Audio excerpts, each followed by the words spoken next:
हम किसी भी दुश्मन के हमले के लिए तैयार हैं और जाहिरा तौर पर जब ये हम का जिक्र हो रहा है तो उस हम में आनंद प्रजापति या मैं ललित नहीं हूं।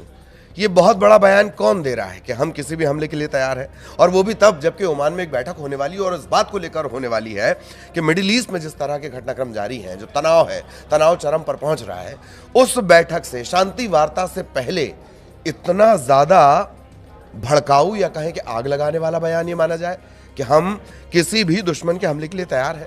कौन ये बयान दे रहा है, उस बयान के पीछे क्या है, इस बयान की पृष्ठभूमि क्या है और किस तरह की तैयारियां हैं, कौन वो अपनी सैन्य तैयारी है जिसका सार्वजनिक प्रदर्शन कर रहा है और क्या ये सार्वजनिक प्रदर्शन पूरी दुनिया को डराता है, इसी को समझने की कोशिश करेंगे। सबसे पहले आनंद, हम किसी भी दुश्मन के हमले के लिए तैयार हैं, किसका, कौन, कहां, कैसे? बिल्कुल, देखिए ये बयान जो है ईरान का आया है और ईरान ने ये बयान इसलिए दिया है क्योंकि ईरान ने एक बहुत बड़ा खुलासा किया है इस तनाव के बीच। क्योंकि आपको भी पता है कि ईरान और अमेरिका के बीच किस तरीके से लगातार प्रतिदिन तनाव बढ़ते ही जा रहे हैं, कम नहीं हो रहे हैं, तनाव बढ़ते ही जा रहे हैं। दूसरा, वही परमाणु वार्ता को लेकर के तुर्की की जगह अब ओमान में शिफ्ट हो गया है, जो 6 फरवरी यानी कि कल इस पर बैठक होने वाली है। लेकिन इसके पहले ईरान ने एक बहुत बड़ा कदम उठाया जिससे अमेरिका की टेंशन बढ़ गई है। क्यों बढ़ गई है? इसलिए क्योंकि ईरान ने एक नया बैलिस्टिक मिसाइल है जो उसने तो तैयार किया ही है, लेकिन एक नई अंडरग्राउंड मिसाइल बेस, ये जो घातक मिसाइल जिसका आनंद जिक्र कर रहे हैं, उसके बारे में दावा तो ये तक किया जा रहा था कि पहले अमेरिका जद में नहीं था, लेकिन अब वो जो मिसाइल उसने बनाई है, ये कुछ दिनों पहले की रिपोर्ट है, अब जो मिसाइल बनाई है वो डायरेक्ट टारगेट कर सकती। लेकिन हैरानी की बात यह है कि अपना पूरा मिसाइल का बेस, जखीरा वो दिखा रहा है। बिल्कुल, इसके पहले देखिए ईरान ने एक मिसाइल सिटी के नाम से उसने वीडियो जारी किया था और उसमें वीडियो में दिखता है कि बहुत ही बड़े में, अंडरग्राउंड में बहुत ही बड़े में एक, मतलब वो बोल सकते हैं सुरंग है और उसमें मिसाइलों की एकदम, मतलब एक बोलते हैं जखीरा, मतलब बहुत तादाद में मिसाइल वहाँ पर तैनात हैं। लेकिन अब जो मिसाइल, नए मिसाइल अंडरग्राउंड का उसने जो ईरान ने खुलासा किया है, वो शहर मोसकी यानी मिसाइल सिटी भी कहा जाता है इसे, उनका वो जो जिस शब्द से इसको प्रेजेंट किए हैं। और ये खबर ईरान जो अमेरिका के लिए बहुत ही तनावपूर्ण है। और इस मिसाइल बेस से मतलब क्या निकलता है और इस मिसाइल, नए अंडरग्राउंड मिसाइल बेस से क्या क्या चीज़ें सामने निकल के आई हैं जिससे अमेरिका टेंशन में है। तो पहला ये है कि इस जो वीडियो जारी किया गया है उसमें ईरानी सेना के चीफ ऑफ स्टाफ और IRGC एरो स्पेस फोर्स के कमांडर भी इसमें शामिल थे और एकदम साफ साफ नज़र आ रहा है दोनों ही प्रमुख जो है इसमें शामिल होकर के पूरे मिसाइल सिटी का निरीक्षण करते हैं। और वहाँ पर देखा क्या क्या गया है इस मिसाइल सिटी में, जो नए अंडरग्राउंड मिसाइल सिटी है इसमें देखा क्या गया है। पहले मैं ये बता देता हूँ कि अंडरग्राउंड मिसाइल सिटी क्यों बोल रहे हैं, क्योंकि ईरान के अंडरग्राउंड मतलब लगभग 500 से या फिर हम बोले 1000 मीटर नीचे, लगभग 1 किलोमीटर। ये ठीक वैसे ही है जैसे बंकर खामेनेई ने अपने लिए बनवाए हैं या जहां वो अखबार जाने की तो बात होती है। अगर अमेरिका हमला भी करता है तो वो उस मिसाइल सिटी को क्षति नहीं पहुंचा सकता है, नुकसान नहीं पहुंचा सकता है। दूसरी बात, इस मिसाइल सिटी में देखा क्या क्या गया है, तो जो विशाल अंडरग्राउंड टनल और कमरे जो कई किलोमीटर तक फैले हुए हैं, जैसा कि मैंने पहले बोला आपको, और इसमें हजारों की संख्या में बैलिस्टिक मिसाइल और क्रूज मिसाइलें स्टोर की गई हैं। लेकिन आपको एक बात और बता देते हैं कि जब प्रदर्शन चल रहे थे ईरान में, लगभग 6000 से अधिक लोगों की मौत हो चुकी है, लेकिन इस प्रदर्शन के बीच ईरानी सेना यानी कि IRGC ने एक मिसाइल को एक तरीके से रोड पर प्रदर्शन किया था, शक्ति प्रदर्शन, यानी मिसाइलों को ट्रक पर लाद करके ईरान की सड़कों पर घुमाए थे उनको। और ये कारण इसलिए था क्योंकि ईरान जो है अपनी जनता को बताना चाहता है कि ईरान जो है बहुत शक्तिशाली देश है और उनके पास जो जो मिसाइलें हैं, जो जो ताकतें हैं, वो अपनी जनता को दिखानी चाहते हैं। दूसरी बात, इस मिसाइल सिटी से जो दूसरा नया मिसाइल सिटी का जो खुलासा किया है ईरान ने, इसमें कुछ रिपोर्ट में कहा जा रहा है कि इसमें जो है जो सबसे ताकतवर मिसाइल जो है इसमें रखा गया है और वो मिसाइल का नाम है खोर्मोज शहर 4। खुर्मशहर 4 जो जैसे कि लंबी दूरी की मिसाइल का जिक्र है, तो इसमें खुर्मशहर 4 का बहुत इम्पॉर्टेंट रोल है, क्योंकि ये जो मिसाइल है इसकी जो दूरी है, इसकी जो रेंज है, आपको भी पता है कि अरब सागर में अभी यूएसएस अब्राहम लिंकन तैनात है और इस तैनाती के वजह से ईरान की जो टेंशन है वो बढ़ी हुई है।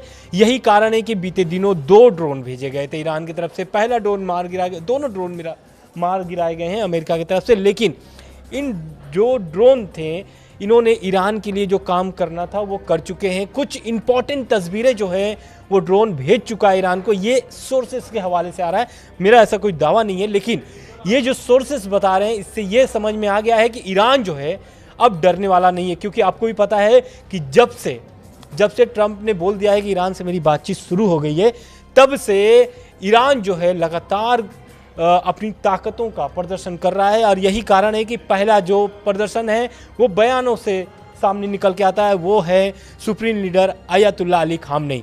आयतुल्लाह अली खामनेई साफ तौर पर जिक्र करते हैं और एकदम ट्रंप को या फिर अमेरिका को सीधे निशाने पर लेकर के बोलते हैं कि अगर अटैक करता है ईरान पर अगर अटैक होता है तो ये रीजनल वार में तब्दील हो जाएगी।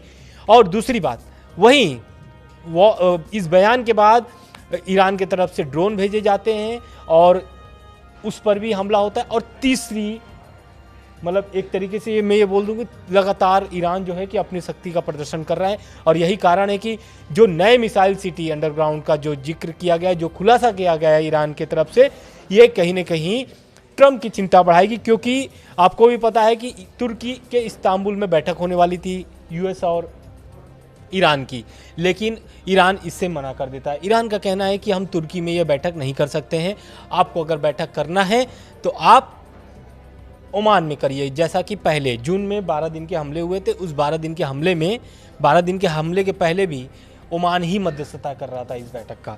दूसरी बात, इसके बाद ईरान ने इस मिसाइल सिटी को लेकर के क्या क्या दावे किए हैं, जो अंडरग्राउंड मिसाइल है इसको लेकर के क्या क्या दावे किए हैं। तो पहला ये दावा है कि ईरान की तरफ से साफ कह दिया गया है कि पिछले साल जो इजराइल के साथ जो 12 दिवसीय यानी 12 दिनों का जो युद्ध चला था, उसमें ईरान ने अपनी सैन्य जो शक्ति थी वो नहीं दिखा पाया था। क्योंकि 12 दिन के हमले लगातार हुए थे, B-2 बॉम्बर्स गए थे वहाँ पर और इजराइल की तरफ से भी मिसाइलें दागी गई थी, लेकिन ईरान जो है उस पर कोई प्रतिक्रिया नहीं दी थी। इस 12 दिन के हमले के बाद हालांकि कुछ ऐसे खबरें हैं जो ईरान की तरफ से आता है कि ईरान जो है कि कुछ अमेरिकी जो बेस है वहाँ पर हमला किया था और उनको नुकसान पहुँचाया था। खैर, अभी हम फिर से इस खबर पे आ जाते हैं मिसाइल सिटी वाले पे ही, क्योंकि उनका कहना है कि ईरान ने जो अपनी सैन्य नीति है उसको रक्षात्मक से लेकर के आक्रामक तक बदल दिया है। मतलब वो जो है अब आक्रामक करने के लिए यानी कि हमला करने के लिए भी तैयार है। और यही कारण है कि ड्रोन भेज करके अमेरिका का ताकत भांपना और उस ताकत से, मतलब ये कह लें कि ईरान जो है उस ताकत से अपनी तैयारी शुरू कर रही है। साहस से कम नहीं है कि जिस अब्राहम लिंकन के बारे में इतनी चर्चाएं की जाती हैं, अपने आप में चलता फिरता वो शहर है, चलता फिरता युद्ध का उससे बड़ा युद्ध लड़ने वाला कोई शहर नहीं है, ये कहा जाता है चलता फिरता। वहां पर जाकर आप अपने ड्रोन से या रॉकेट से या किसी भी चीज से, किसी भी सिस्टम से आप उसको सर्विलांस करने की कोशिश कर रहे हैं, इससे ज्यादा दुस्साहस क्या होगा। एक बात और भी है, ऐसा लगता है कि दोहरा मोर्चा है। एक तरफ ईरान के अंदर जो प्रोटेस्ट है या ईरान के अंदर जो नाराजगी चल रही है, ईरान अंदर खाने वो मिसाइल भी दिखा रहा है, मिसाइल सिटी भी दिखा रहा है। इससे मनोवैज्ञानिक दमन होता है किसी भी आंदोलन का। एक दूसरा कि यूएस को सीधे मैसेज देने की कोशिश, जैसे आनंद ने कहा कि वो डिफेंसिव नहीं खेल रहा है, रक्षात्मक नहीं खेल रहे, अब आक्रामक, हम चढ़कर तुम्हारे ऊपर और युद्ध कर सकते हैं, हम चढ़कर तुम्हें कभी भी मार सकते हैं। और मेरा ख्याल है जब पहले हम लोग डिस्कस किया करते थे तो एक बयान भी वो था कि अब हम लड़ने के लिए नहीं करेंगे, अब हम मारने के लिए जंग करेंगे। बिल्कुल इस तरह की बात आई थी। शायद उसी का ये सीक्वल है जो सिटी है। सीक्वल है। और दूसरी बात जो आपने स्टार्टिंग में जो बोला कि हम किसी भी दुश्मन के हमले के लिए तैयार हैं, तो ये सबसे बड़ा मायने इस बयान का ये निकलता है, क्योंकि आपको भी पता है कि ईरान जो है पहले तो आयतुल्लाह अली खामनेई का बयान आता है, लगभग हो गए 4 दिन, लेकिन वो बयान जो है अभी भी ताज़ा है। ताज़ा इसलिए है क्योंकि अभी भी सोशल मीडिया पर उस बयान को लेकर के अभी भी चर्चाएं जारी हैं, और कारण यही है कि ईरान जो है या फिर supreme leader Ayatollah Ali Khamenei जो है वो साफ बोल दिए हैं कि हम किसी भी देश पर हमला नहीं करना चाहते हैं, लेकिन अगर हमला होता है तो ईरान इसका पूरा मुंह तोड़ जवाब देगा। और यही कारण है कि इस बयान के बाद नए मिसाइल सिटी का खुलासा होता है ईरान की तरफ से, और उसमें एक और बयान निकल के आता है, हम किसी भी दुश्मन के हमले के लिए तैयार हैं।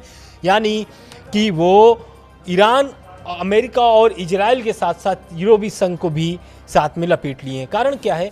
पहला, ईरान ने अमेरिका का तो रुख देख लिया, अमेरिका ने अपने जंगी बेड़ा भेज दिए हैं, अरब सागर में अभी तैनात है वो।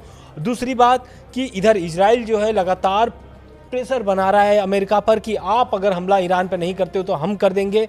तीसरी बात, यूरोपीय संघ का इसमें बात करना जरूरी है, क्योंकि ये अंतर्राष्ट्रीय लेवल पर यानी कि यूएन में जाकर के ईरान के खिलाफ प्रस्ताव लाते हैं और काफ़ी सारे उनके ऊपर प्रतिबंध लगे हुए हैं ईरान पर। लेकिन वो जो है कि यूरोपीय संघ जो है कि ईरान के परमाणु प्रोग्राम या फिर बैलिस्टिक मिसाइल या फिर जो उनके परमाणु कार्यक्रम में चल रहे हैं वो यूरोपीय संघ नहीं चाहते हैं। यही कारण है कि IRGC को यूरोपीय संघ ने आतंकी घोषित कर दिया था, जिसमें खामनेई का भी प्रतिक्रिया आता है और खामनेई बोल देते हैं कि यूरोपीय संघ के जितनी भी देश हैं, यानी कि 27 यूरोपीय संघ जो देश हैं, वो उनके जो फोर्सेस हैं वो भी आतंकी हैं। बिल्कुल। तो ये स्थितियां आपने समझ ली होगी। इन सब के बीच अगर अपडेट ये भी है कि फिर से अमेरिका ने यानी राष्ट्रपति ट्रंप ने चेतावनी दी है ईरान को, और ये बताया है कि देखो हमने तुम्हारे आसपास कितनी सैन्य जमावट कर ली है। इन तमाम चीज़ों को ऐसे ही आगे भी हम आपके लिए डिकोड करेंगे इजी लैंग्वेज में, लेकिन किसी का ये डिस्प्ले करना, किसी का ये दिखाना, किसी का मिसाइल सिटी का प्रदर्शन, आप सोचिए कि दुनिया की सबसे बड़ी सुपर पावर जो है उससे आप ये कह रहे हैं कि ये मिसाइलों का जखीरा मेरे पास है और अब तो तुम भी मेरी जद में हो। यही वजह है, इसी बड़े बयान को और उस बड़े शक्ति प्रदर्शन को डिकोड करने की कोशिश हम आपके लिए कर रहे थे। आगे भी अपडेट आप तक पहुंचाएंगे। नमस्कार।